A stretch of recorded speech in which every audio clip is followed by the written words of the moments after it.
On se retrouve pour une question posée lors d'un test d'admission à Oxford où il était question de trouver la valeur de cette intégrale et on avait le choix entre 5 réponses. Bon, là comme ça je vois pas d'astuce qui nous permettrait de trouver la bonne réponse sans faire le calcul. Donc c'est parti pour calculer cette intégrale. Alors en général, c'est plus simple d'intégrer une expression lorsqu'elle est développée. Donc c'est ce qu'on va faire, on va développer cette expression. Et en fait on voit qu'elle est de la forme a moins b fois a plus b avec a est égal à exponentielle de x et b est égal à x. Donc en développant on obtient l'intégrale de 0 à 1 de exponentielle de x au carré moins x au carré. Exponentielle de x au carré, on peut l'écrire comme exponentielle de 2x. Et grâce à la linéarité de l'intégrale, on peut décomposer cette intégrale en deux pour obtenir l'intégrale de 0 à 1 de exponentielle de 2x moins l'intégrale de 0 à 1 de x au carré. Maintenant, il faut qu'on trouve une primitive de x au carré et de exponentielle de 2x. Alors, pour une primitive de x au carré, on peut prendre x puissance 3 sur 3, puisque lorsqu'on dérive x puissance 3, on obtient 3x au carré. Et donc, pour ne pas avoir ce facteur 3, il faut qu'on divise x puissance 3 par 3.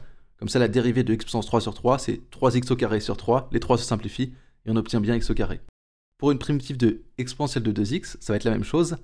On va prendre exponentielle de 2x divisé par 2, puisqu'encore une fois, la dérivée de exponentielle de 2x, c'est 2 fois exponentielle de 2x. Et donc, il faut qu'on se débarrasse de ce facteur 2 qui va apparaître. Et donc, il faut qu'on divise notre fonction de départ par 2. Ok, et maintenant, pour ces deux expressions, il suffit de prendre la valeur en 1 moins la valeur en 0. Donc, on obtient exponentielle de 2 fois 1 sur 2 moins exponentielle de 2 fois 0 sur 2, ce qui nous fait exponentielle de 2 sur 2 moins exponentielle de 0 sur 2. Et pour x puissance 3 sur 3, on obtient 1 tiers moins 0 sur 3. Alors 0 sur 3, il me semble que ça fait 0. Exponentielle de 0, c'est égal à 1. Donc on obtient exponentielle de 2 divisé par 2 moins 1 demi moins 1 tiers. Et si on regarde les valeurs qu'on nous proposait, on voit que toutes les fractions étaient sur 6.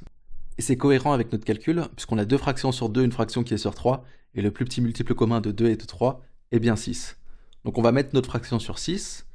Alors pour les fractions qui sont sur 2, il faut qu'on les multiplie par 3. Pour celle qui est sur 3, il faut qu'on la multiplie par 2. Donc on obtient 3 exponentielle de 2 moins 3 moins 2, le tout sur 6.